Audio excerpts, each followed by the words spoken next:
Okay, we're now good to go. I did Good get it, evening. Kristen. Okay, good. Good evening and welcome to the Board of Education Finance Committee meeting. Today is Wednesday, January 14th, 2026. The time is 6 p.m.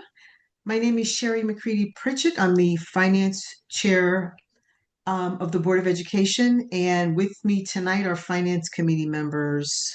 We're waiting for Diana Carpio, but I also have on Garrett Oliver and Marcus Jaime. With us tonight, I have Norwalk Public Schools CFO, Mr. Lindasmani, and Budget Director, Ms. Christian Karsmit. I was intending to go ahead and do our minutes, but we need to get Ms. Carpio on. So if we could move on to the next item. Ms. Karsmit, if you want to go ahead and do the budget transfer report for us, I would appreciate that. Sure, I'll pull that on the screen, and as I do Yep. that, just for Garrett and Marcus, one of the functions of this board is we present to the committee transfers that Ms. Kristen will go over, explaining what the transfers are. Once this committee approves the transfers, then those transfers are sent over to the full board when they meet on Tuesday.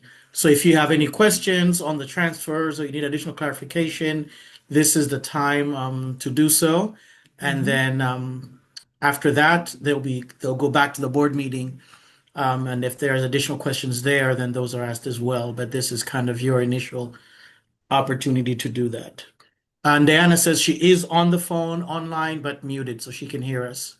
Okay. So Can, let me she share the unmute? transfer screen.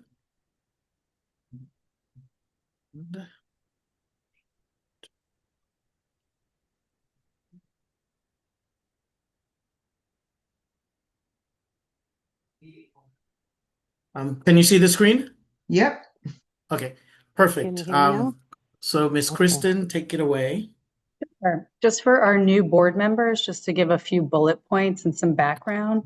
These are budget transfers that we bring to the board every month. We bring them to the finance committee and then they get approved at the board meeting. They're transfers that take money from one account to another account, and essentially that's letting you know what happens, by by looking at these transfers and understanding them, you can see the movement from the original budget. And these are transfers that are over $10,000 each in total. So during the year, there may be other minor transfers, just minor account transfers that happen for $100, let's say. So this is 10,000 and over. We don't have very many this month. We have three. The first one is moving money from operations oil account and custodial account. The oil, we had some savings because in October, the rates came down, as well as warmer weather than normal or than budgeted for. So we were able to scoop money from that account, as well as a custodian vacancy. And since food service really falls under operations, any surplus they have in operations this year, we're going to be putting towards the food service deficit. So we're transferring a total of 84,334 from those two accounts. The second one here, we have, we're transferring 93,000 from a teacher district-wide account for special education into a full-time teacher account. Half of it is Brookside, half of it is Marvin. And this is a normal occurrence as you come to the finance committee meetings every month and we talk about budget transfers. You're going to see a lot of IEP compliance / caseload reasonings, and that is normal. If an IEP changes and the needs of students out of school need a teacher and there's a vacancy or placeholder district-wide or in another school that's not needed, we do transfer the teachers in locations, whether it's a split or full-time. So that 93,000 is going from a district-wide holding account to Brookside and Marvin. And then the third transfer here is taking funding from a preschool NECC account that's not needed, as well as a basic special ed teacher district-wide account similar to the other one, and splitting it into a need for a social worker, which that was a 0.5 social worker. It's going to be increased to a 1.0, and then due to IEP compliance caseload as well, a special education aid for a total of 249,000 for all transfers. Any questions? I have a question. So Are there some components in here that are left over? Because the original budget was 247. This is 249. So what They am I both missing? are 249.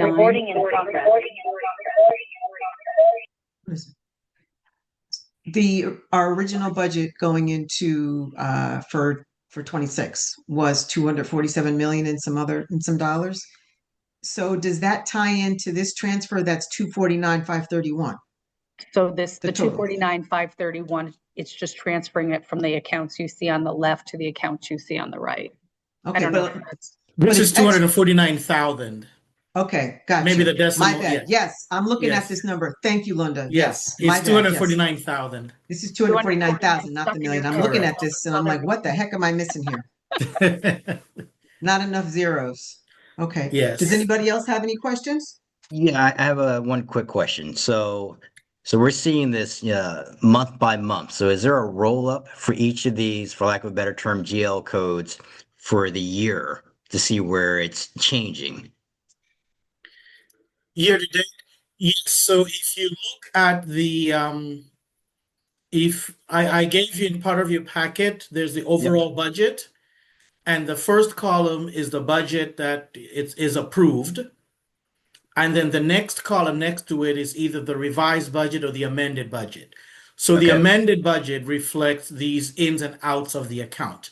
And so if you look at that line item budget, if you see a difference between the original budget and the revised budget, that takes into account these year over year transfers between accounts. Okay. Does that answer the question, Garrett? Yeah, it does. Thanks. Yes. So on a monthly basis, you will see that. And then as I go through my year-to-date budget report after this, I'll also make that case as we look at the line items as well. And then of course you would refer back to historicals typically for this. Correct. Okay. Got it. Thank you. You're welcome. So I have a quick question just so Yeah. that I understand the process. So on the left-hand side is the money that's being transferred from one description code to another. So I guess this is like excess money that was put aside for these specific codes, and then when there's a little extra, it gets transferred somewhere else because it wasn't used.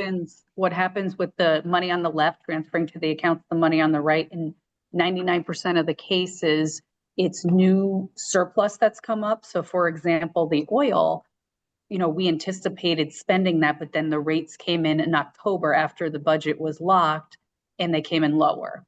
The weather was warmer than we had anticipated when we did the budget for a full year. So that's why the oil came in lower. So then we scooped that money. We didn't put it aside. It's just surplus that happened during the year due to certain factors. The custodian, we wanted that position filled, for example, but it's still vacant. So we have savings because nobody was necessarily working directly in that role. Thank you. You're welcome. And each one will be different. Sometimes you'll have, for example, you may have a student who has an IEP and is supported by a paraeducator, let's say at Cranberry. That student, for whatever reason, transfers from Cranberry, let's say, to Wolf Pit. And so the para that was supporting that child at Cranberry now follows that child to Wolf Pit, but the funding was in Cranberry. And so then we would transfer money from the Wolf Pit budget to the Cranberry budget so that the funding follows the staff person.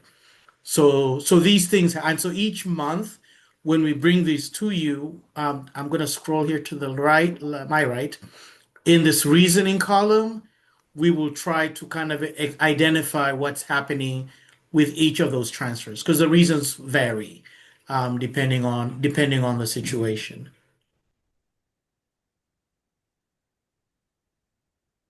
good. If there are no more questions, I want to go back to the minutes from November 12th, and I'd like to get a motion to approve the November 12th, 2025 minutes. If there are no revisions or amendments. Motion to approve. Second, McCready Second. Pritchett. No, go ahead. Sorry. I second it.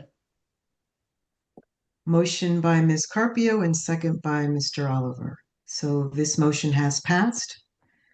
Next on the agenda will be the December 2025 year-to-date monthly financial report. And Mr. Rasmani, I believe he's going to Yeah. give that report. Perfect. I'm going to swap presentations here.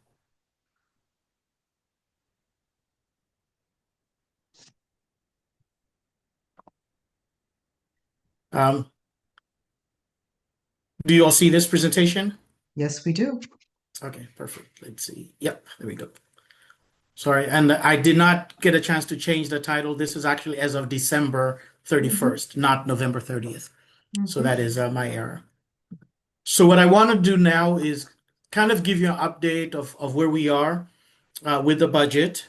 And so we typically show you the 2024 actual column is the budget that the year that we just ended, that we closed out on June 30th. That's where we ended the year. So that year we spent 233.4 million. Garrett, to your point, the approved budget, the first column that you, the first gray column, is the original budget that was approved at 242 at the beginning. I believe it was April of last year. Then the city provided an additional appropriation of 4.5 million to the city, and so then that became part of the amended budget. So the amended budget is essentially the approved budget plus the 4.5 million is the amended. Additionally, any other transfers that you do throughout the year, they will reflect on the amended budget. So you may see, for example, I'll take equipment, for example. You will see, for example, at some point in time as we go throughout the year, where we had 1.7 million in equipment, you may see that the equipment number goes slightly down because another number would go up because that's where the transfers came, the from and the to. So the bottom line number stays the same, but you just see fluctuations in the different objects as the money is being moved between objects. So this is a summary level detail, but in your packet, you have line item information detail. And so you'll also see that detail at the line item level where you could see, let's say, account 330 started off this year, and then it's revised to this number. And that reflects these transfers that the board approves and the finance committee approves throughout the year.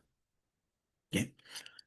So this is where we are with the budget that was approved at the beginning of the year. 247.2 million is what we have to operate with this year. And this is where we are. So looking at the general fund, in total, the adjusted budget is 247.3 year to date. Last year, this time, we had spent 110 million, 0.6. This year so far, we've spent 107 million. So year to date, as of December 31st, we've spent less year to date this time than last year.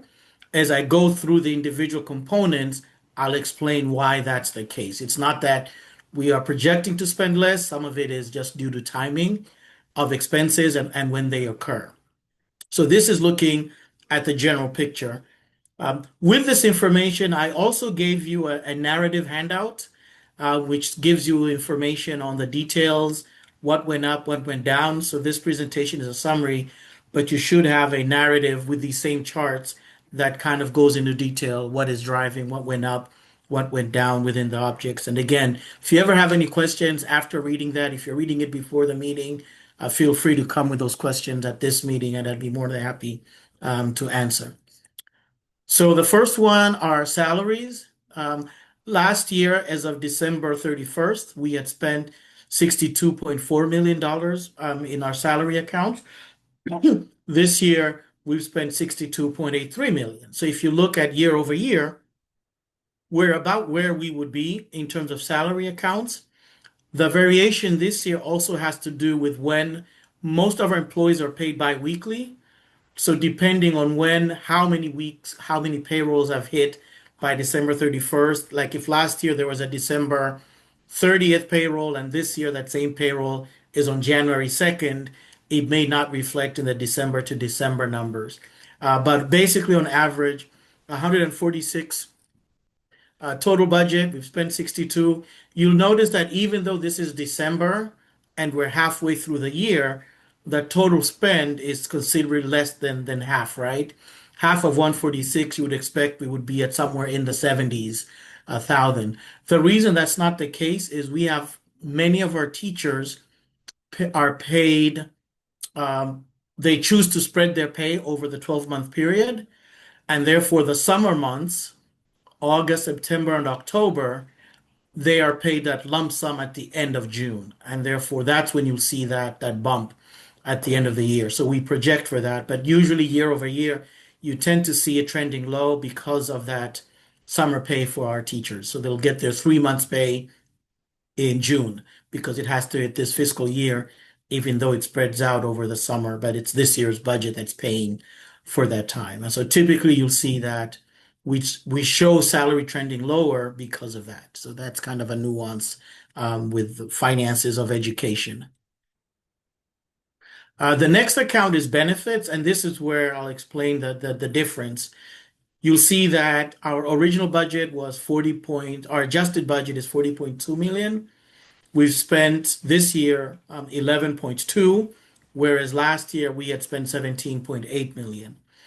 The way we do our benefits account here, we have a separate benefits fund that accounts for all of our health insurance. So we make quarterly transfers from the general fund into the benefits account. This year's quarterly transfer was processed on January 2nd or January 3rd. So it's not reflected in these numbers as of December. Last year, that transfer happened, the second quarter transfer happened, I believe it was December 27th or 28th. So when you look at this chart next month, you will see the full transfer that took place in January, and you'll see that the year to date is a lot more similar and in line with where the budget would be. But that kind of explains the discrepancy between the year to date spend for benefits. So that's what this is. Other than the health insurance, the benefits account also include the board's contribution for those employees that we pay Social Security to the federal government, work comp claims, retirement contributions we make for the employees. These are all included in those benefits account. If you look at your line item detail, these are the 200 series. You'll see those individual accounts listed in that bigger spreadsheet that you have for benefits. The next account are professional and technical services. These are accounts services that are provided by individuals who are not employees, but professional services. And therefore, we had a budget of 9.1 million for this year. Last year, we had spent 3.5 million. This year, we spent 4.5 million year to date. Part of this also has to do with timing. There are a number of contracts that we pay upfront at the beginning of the year. There are some contracts that we pay month by month as we receive those services, so that it tends to level out at the end of the year. But sometimes when you look at these year to date compared to year to date, you may see that discrepancy largely because of the timing of the vendors and the payments. Property services are services related to the upkeep of our properties. So accounts that are included in property services are things like custodial services, our security services, things that we spend money on maintenance of our buildings. There are some items like boiler repairs and things like that, upkeep of our facilities. Those fall under property services. So this is typically has a more regular pattern month to month, and therefore where we are this year at 5.5 million is fairly similar to where we would be last year at that number, and it's about half of the 11.4 million that was budgeted for this year. So that's what property services account for. Other student services, the biggest driver here are our out-of-district expenses for special education, our out-of-district transport for special education, and transportation for regular transportation, non-SPED. So this is an area that we monitor closely. You'll see that on a budget of 26.9, we've spent 18.3 this year, considerably more than half. Some of it has to do with the timing but some of it also has to do with special education related expenses that we are seeing increasing. We tend to see this on an annual basis, that the amount we begin with, it's difficult to budget because we don't always know which students are going to be identified and what services they're going to need. So it's a tough one to budget. So we begin at the year with certain assumptions. We estimate how many more students we think are going to need services, but it's difficult to manage because some of these are outsourced, outplaced services that we don't have very good control over. And so what you will see, the way we manage this, as you do these series of transfers, you will begin to see transfers from non-special education accounts into these special education accounts to fund these expenses.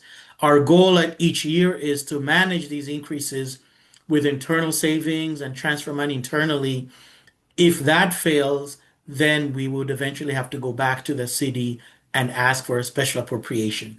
For the past couple of years, we've been able to manage this with our internal movements, internal savings, and making these payments to student services. But this year it's going to be a little bit challenging because we're starting to see some trends creep, and so probably in January or at the February report, we'll have a better sense of what we're anticipating to end the year, and we'll provide you a better update on what actions, if any, do we need to take at that point. I see Garrett, you've unmuted. I think Yeah, you have a question. just a quick question. So Sure. you just mentioned you've seen a few trends that are kind of an uptick. Can you speak to just quickly what some of those are? Sure, and mainly it is our out of district placement. We are seeing more more students identified as needing services that we may not have in district, and so they're being outplaced. The services that are being identified for students through either through their parents or through our own screening or through the work of our advocates identify that students need additional services that are required in their education plans, and so we're seeing that go up as well. But we're also seeing that our third party providers, their unit costs are also going up. So those are some of the drivers. Now, this year, there is legislation that is looking at capping how much our out-of-district providers can raise rates on districts. But this is a challenge that many districts are facing. But those are some of the trends we're beginning to see this year as well.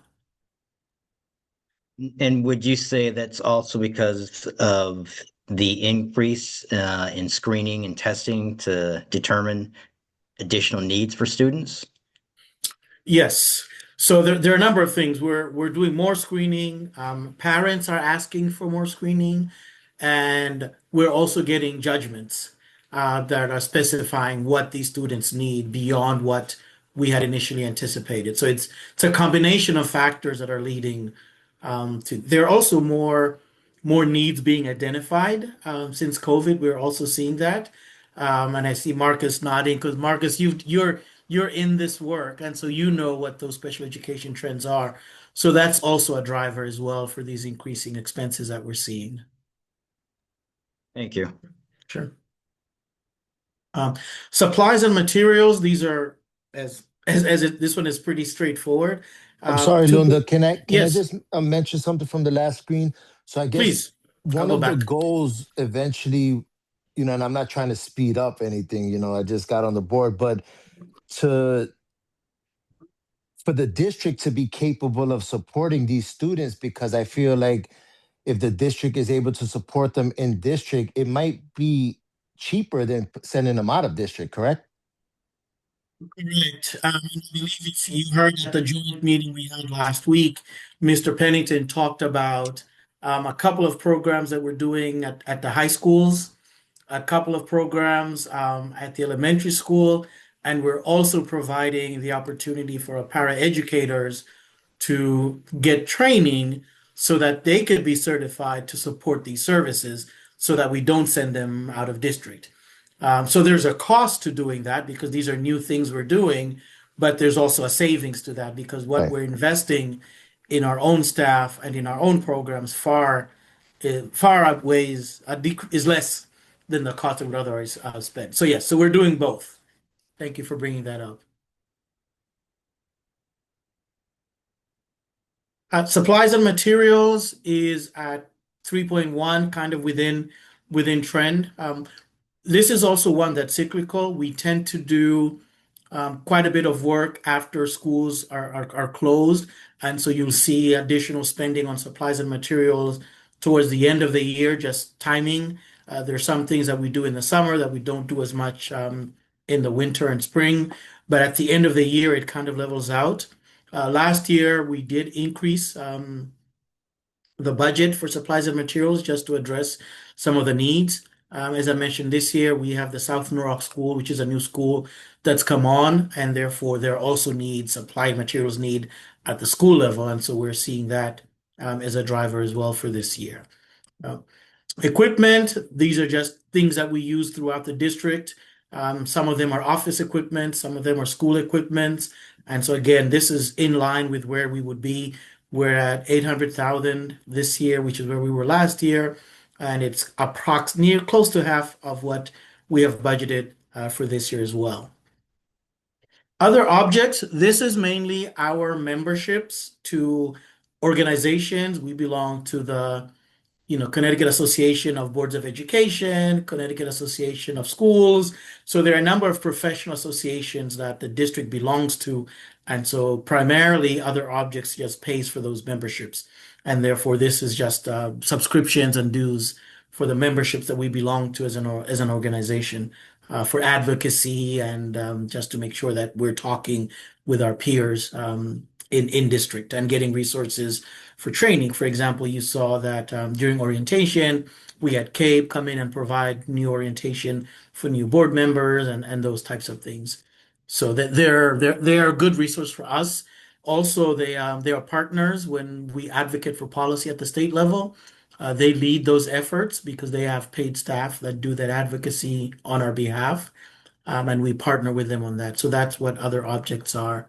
And then the big one is our transfers to the Food Services Fund. We had conversations about our school lunch program in district. That school lunch program, as we've shared, does not fully pay for itself. We get money from the federal government that offsets our expenses, but there is a component of those expenses that we transfer from the general operating budget into the food services budget. So the adjusted budget for this year is 0.8 million. We've already transferred that entire amount into the food services account. That's why you see year to date, it's at 100% because we typically do these transfers at the beginning of the year to make up for the expenses that are happening throughout the year. You'll see that when we began this year, the budget that was approved was the 0.6 million. You've heard from our presentations that we were able to partner with the city and the McCourts Foundation to provide additional funding for these services. We have also identified, we're looking for savings internally.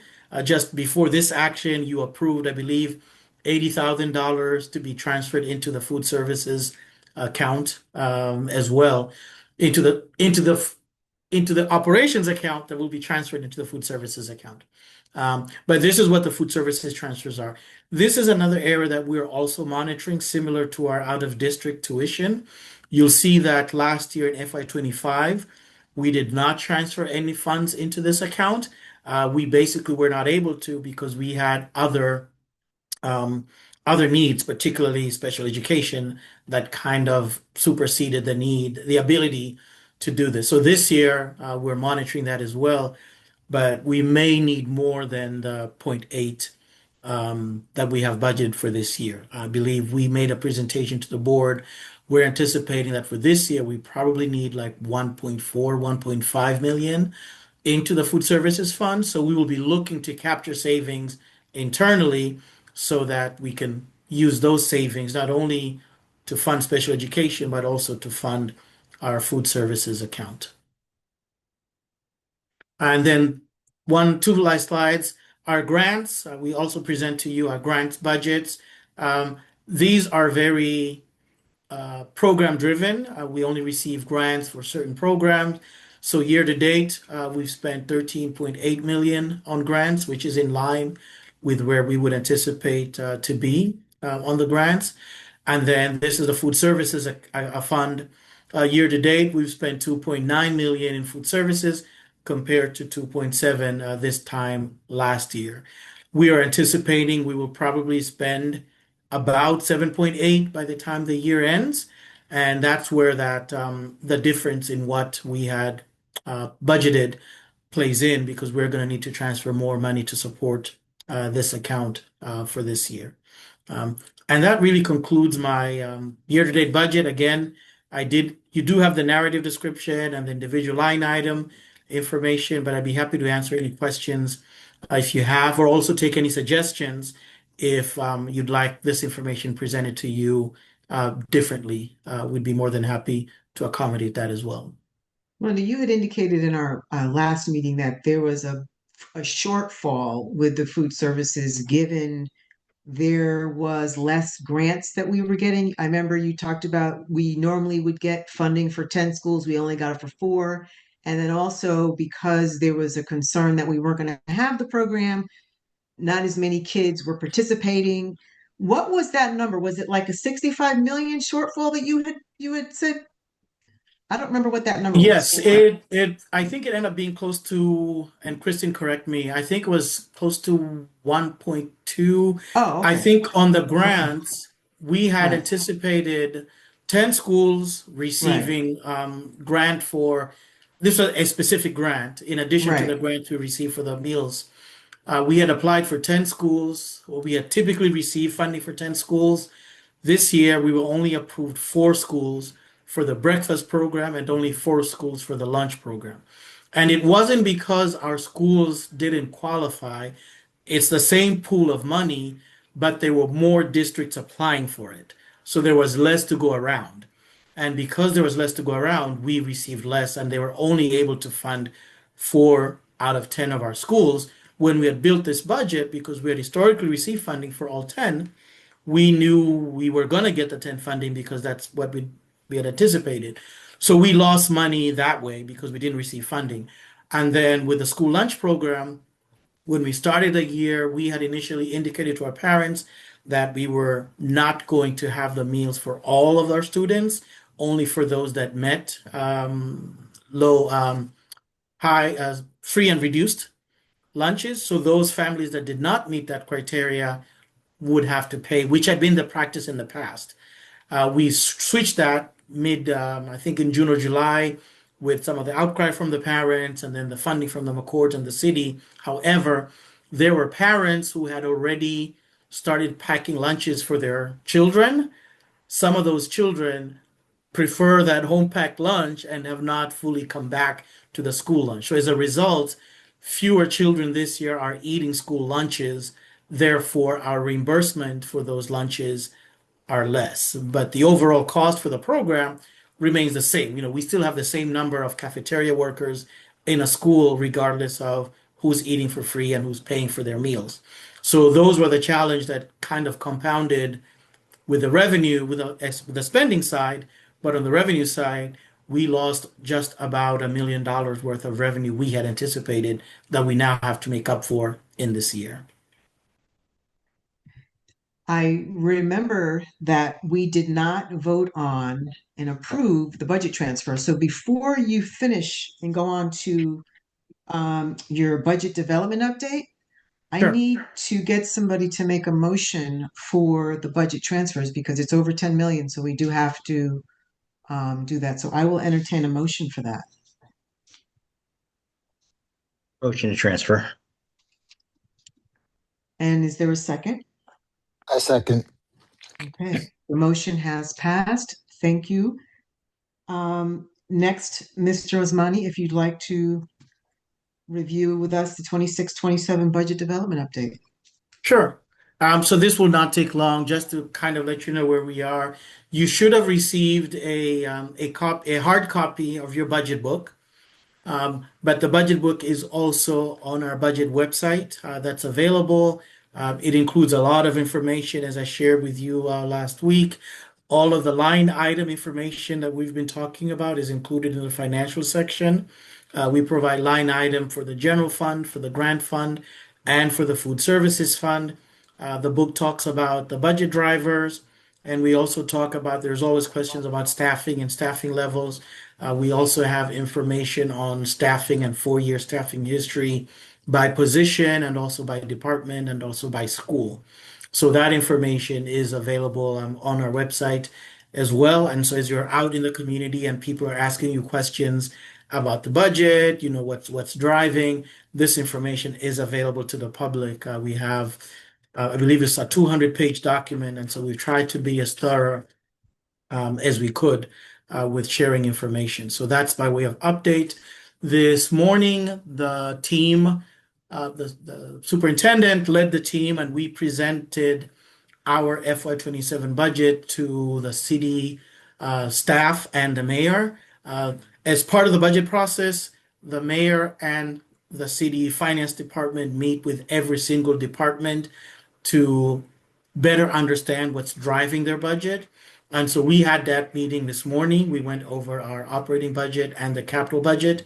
And so that information is presented. And so with that information, then the city will kind of use that to inform them in their funding levels for next year.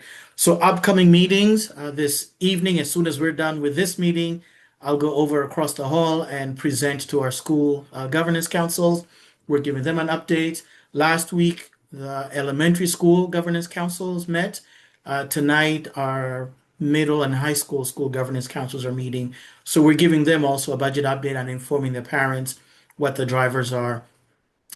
On the 20th, we will give you an update as well of where we are with the budget. We'll have again conversations in February. We anticipate that at the February meeting of this committee, the city will have given us their appropriation amount. I believe that number is due on February 9th. So at this meeting, we'll kind of start a conversation about what that number is, how much we need to reduce from our ask, if we need to reduce from our ask. Maybe it meets our ask and we don't have to reduce anything. We will know that at the meeting, and I'll share that with you. And then we have a series of public hearings on the budget. Mid-February, the Finance and Claims Committee will hold one. And then in March, the BET will also hold one as well. But that's kind of the future dates and where we are with the budget and the budget development. But I did want to give you an update on where we are in far the major milestones. And that's all I have as far as a budget update, Ms. Sherry.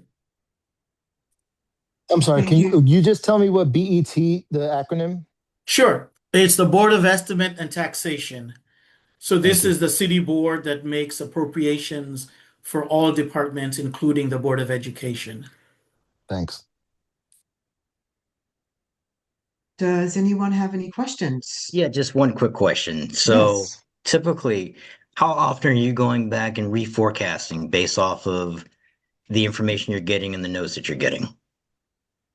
Is that Forecasting for the current year or for? Yes, for the current year.